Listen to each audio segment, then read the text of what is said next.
পাঠিয়েছেন, কেন পাঠিয়েছেন? এজন্যই কি পাঠিয়েছিলেন যে যাও কিছুদিন ঘুরে আসো, গিয়ে কে দে ঘুরিয়ে আত্মীয় স্বজনের বাড়িতে গিয়ে জীবনটাকে এক সময় অন্তিম সময় আসো, চলে গেলে টাটা বাই বাই না, এমন এটার জন্য পাঠিয়েছেন? এমনটার জন্য নয়। পাঠিয়েছেন 84 লক্ষ জনি ভ্রমণ করে বহু ভাগ্যের ফলেই মানব জীবন পেয়েছি। আর এই মনুষ্য জননেই একমাত্র গোবিন্দকে সাধন করে ভজনের দ্বারাই লাভ করা সম্ভব। জীব কৃষ্ণ নিত্য দাস তাহা ভুলে গেল, এই দোষে মায়া তার গলায় বাঁধিল।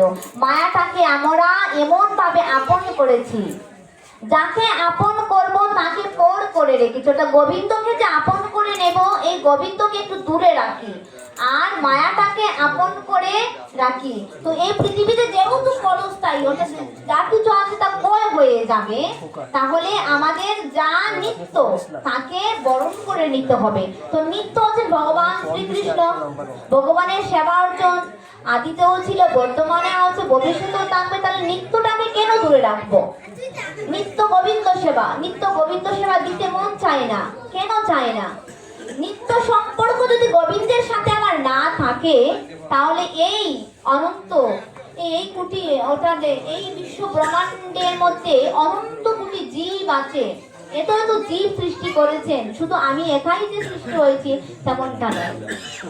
তার মধ্যে আমি একজন যদি গোবিন্দকে না ডাকি, তাতেও ভগবানের কোনো যায় আসে না। তবে হে ভগবান জীব সৃষ্টি করে বড়ই মহাগুর পাখির মধ্যে পড়ে গিয়েছে। কারণ আমরা সবাই তো ভগবানের সন্তান, হরি বল। আমরা প্রত্যেকেই তো ভগবানের সৃষ্টি, ভগবানের সৃষ্টি জীব। তাহলে ভগবান সৃষ্টি করে আমি এই সংসারে এসে মায়ার মধ্যে আবদ্ধ হয়ে ভগবানকে ভুলে গেলাম। তাহলে ভগবান তার ভক্তের পিছু পিছু দৌড়াচ্ছে, কবে আমার সেই সৃষ্টির সেরা জীব আমাকে স্মরণ করবে, হরি বল, কবে আমাকে ডাকবে, কবে হ্যাঁ গোবিন্দ বলে একবার আমাকে কি করবে, তার হৃদয়ে জড়িয়ে নেবে।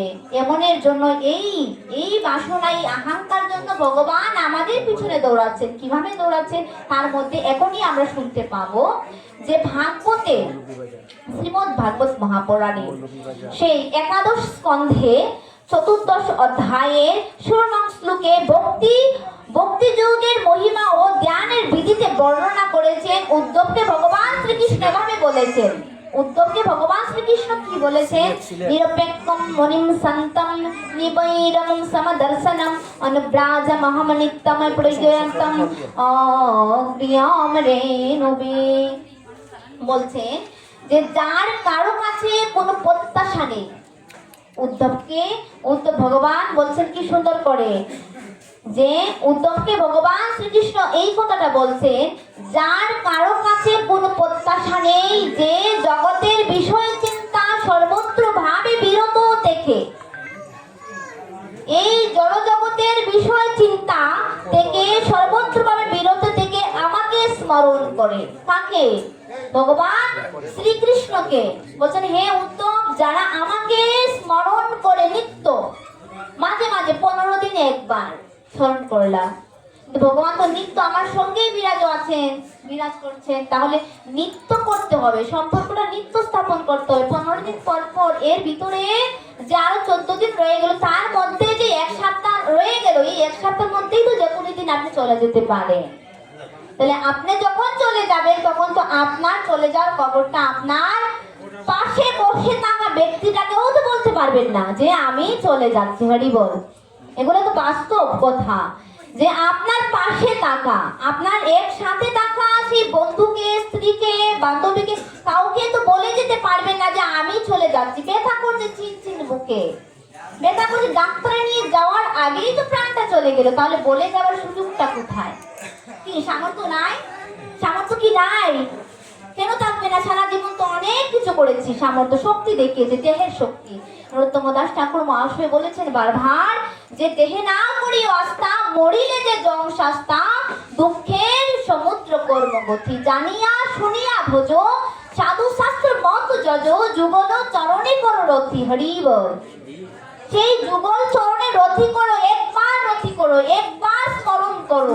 আমরা শাস্ত্রে কি বলে যে সাধু সঙ্গ সর্বশাস্ত্রে কয়, লভমাত্র সাধু সঙ্গ সর্বসিদ্ধ হয়। বারবার বলছে তুমি কার কাছে যাবে?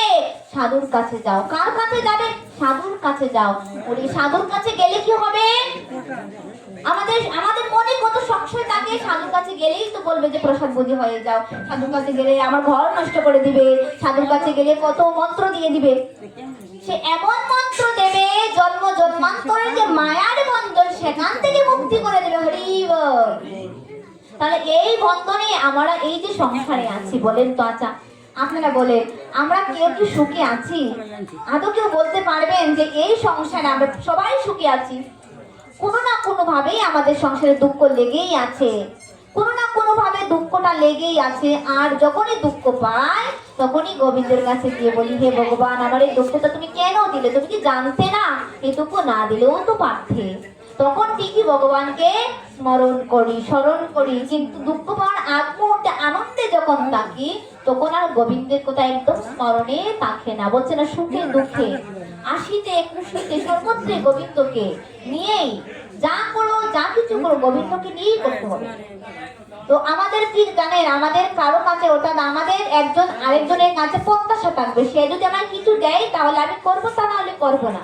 বলছেন ভগবানের প্রিয় ভক্ত যারা, তারা কারো কাছে প্রত্যাশা করে না। যখন পরিস্থিতি যা আসে, যে পরিস্থিতি আসে মানিয়ে নেয় এবং সে সর্বত্র ভাবে নিজের উপর ভরসা করে চলে না, কাকে স্মরণ করে চলে, কার উপর ভরসা করে চলে? গোবিন্দ আমায় রেখেছেন বলে।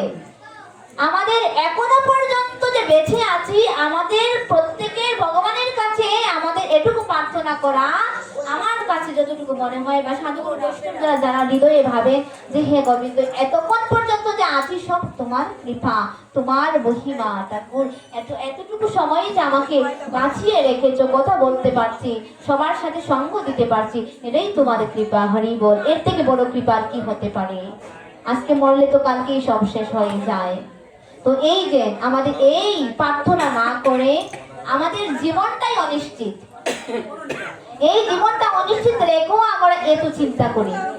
অত চিন্তা করে তো এত চিন্তা করে কোনো লাভ হবে না। তারপরে বলছে যে সেই মনটাকে নিত্য যুক্ত, অর্থাৎ সবকিছু ভগবানের উপর সমর্পিত করে আমাকে স্মরণ করে নিত্য যুক্ত। মাঝে মাঝে করলে হবে না, বলছে নিত্য যুক্ত থাকে এবং তার রাগ দেশ ত্যাগ করে সকলের উপর সমদৃষ্টি, সকলের উপর সমদৃষ্টি রাখে। আমি এরূপ মহাত্মাকে নিত্য অনুসরণ করে থাকি। হরি বল।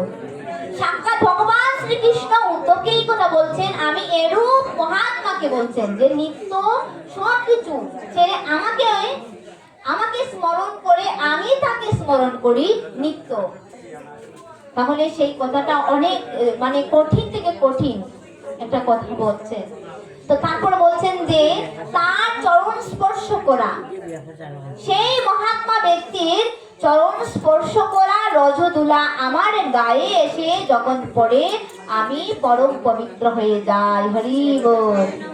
বলছেন সেই ভক্তের সেই মহাত্মার চরণ ধুলা রজ যখন আমার গায়ে এসে পড়ে তখন আমি নিজেই পবিত্র হয়ে যাই। হরি বল। তাহলে ভক্তকে ভগবান কতটুকু ভালোবাসেন? আমরা তো ভগবানের জন্য কাঙাল, আর এদিকে ভগবানও তার ভক্তের জন্য কাঙাল হয়ে বসে আছে যে আমার জীব আমার ভক্তরা কবে আমাকে স্মরণ করবে, কবে আমার কাছে আসবে, শরণাগতি হবে, গুরুদেবের কাছে যাবে, ভগবানের নাম করবে, একটু সাধু মুখে হরিকথা শ্রবণ করবে। হরি বল। কিন্তু এইদিকে তো আমাদের হরে কৃষ্ণ।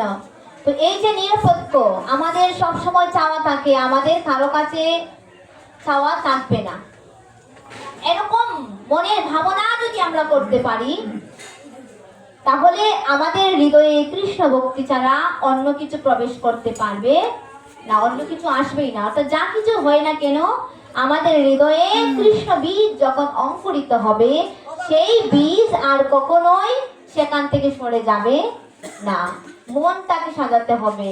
তো হরিদাস নির্জন এজন্যই শ্রবণ করানো হয় তাকে যে হরিদাস ঠাকুর এত পরিমাণে ভগবানের নাম জপ করতেন, তিনি কিন্তু সেই সংক্ষিপ্ত ভাবেই বলাও যায় না, কি বলবো বুঝতেও পারতেছি না সমস্যা। লীলাতে প্রবেশ করলে কিঞ্চিত পরিমাণে বন্ধ তো তো বলছেন যে তুমি সিদ্ধ দেখো সাধনে এত আগ্রহ কেন ধরো। এই সিদ্ধ দেহ হরিদাস নাম জপ করতে করতে করতে করতে ওনার দেহটাকে সিদ্ধ দেহে পরিণত করে ফেলেছেন। তারপরে মহাপ্রভু বলছেন যে তোমার এই বৃদ্ধ বয়সে আর নাম করতে হবে না, এবার তুমি সংখ্যায় নাম জপ কমিয়ে দাও। সংক্ষিপ্ত ভাবে একদম, যেহেতু অপরাধ হবে ক্ষমা করে দিবেন। তো বিশেষ করে এই নামটা আমরা হরিদাসের থেকেই পেয়েছি। তো হরিদাস ঠাকুর তিনি নাম জপ করতে করতে করতে এমন ভাবে নামে অনেক প্রসাদ একদিন গোবিন্দ দাস ঠাকুর নিয়ে এসেছেন ওনার জন্য প্রসাদ। বলছেন না আমি আমার সংখ্যায় নাম পূরণ করতে পারিনি, তো আমি কিভাবেই প্রসাদ গ্রহণ করতে পারি, যেহেতু আপনি নিয়ে এসেছেন সেই প্রসাদ তো আমি আর অবজ্ঞাও করতে পারি না, অনুকল্প প্রসাদ পেয়ে নামটা আমি পূর্ণ করে নিই। তো তারপরে বলছেন যে তুমি সিদ্ধ দেহে সাধনে এত আগ্রহ কেন ধরো। তোমার দেহটা তো মহাপ্রভু বলছেন পরবর্তীতে তোমার দেহ তো সিদ্ধ হয়ে গিয়েছে, এখন আর এত সংখ্যায় নাম জপ করতে হবে না, সংখ্যাটা একটু কমিয়ে দাও। বলছে না না আমি নাম কমাতে পারবো না, প্রভু আমায় এটুকু কৃপা করো, আমার অন্তিম লীলাতে যেন আপনাকে সম্মুখে রেখে আমার এই দেহটা রাখতে পারি, তবেই আমার এই জনমকে আমার সার্থক হবে। হরি বল।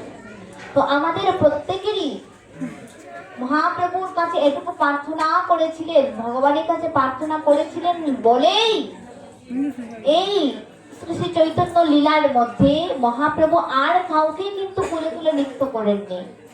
সম্পূর্ণ চৈতন্য লীলার মধ্যেই তিনি আর কাউকে কুলে তুলে নৃত্য করেননি। যে হরিদাসের এই মৃত্যুবরণের সময় মহাপ্রভু যেভাবে এই মহাশূন্য অবস্থা হয়ে গিয়েছিলেন, আর কারো মৃত্যুতে এমনটা হয়নি। তারপর এই হরিদাসে যখন দেহ রাখবেন তার কিছুক্ষণ আগেও এতভাবেই প্রার্থনা করেছেন, হরিদাস এইভাবে প্রার্থনা করেছিলেন মহাপ্রভুর কাছে যে প্রভু আমার মতো একটি সাধনে একদম সিদ্ধ দেহ প্রাপ্ত হয়ে গিয়েছে, তারপরও তিনি এভাবে মহাপ্রভুর চরণে প্রার্থনা করেছিলেন যে প্রভু আমার মতো একটি কীট যদি এই সংসার থেকে চলে যায় তাহলেও কোনো সমস্যা হবে না। আর আমরা কি করি বর্তমান সময়ে, যদি আমরা একটু জেনে যাই একটু বুঝে যাই মনে করি সবকিছুই মনে বুঝে গিয়েছি, সবকিছুই যেন জেনে গিয়েছি। আর যখন এমন ভাবনা হৃদয়ে চলে আসে তখন আমরা যতটুকু উঠেছিলাম ততটুকু নিচের সিঁড়িতে নামতে বেশি সময় লাগে না। তো কৃপা করে আমরা এটুকুই বলবো, প্রার্থনা করব আপনাদের সেই চরণে সবসময় নাম জপ করবেন, নাম করবেন। শ্রীমদ্ ভাগবত গীতাতে ভগবান শ্রীকৃষ্ণ অষ্টম অধ্যায়ে 5 নং শ্লোকে সুন্দর করে বলছেন অন্তকালে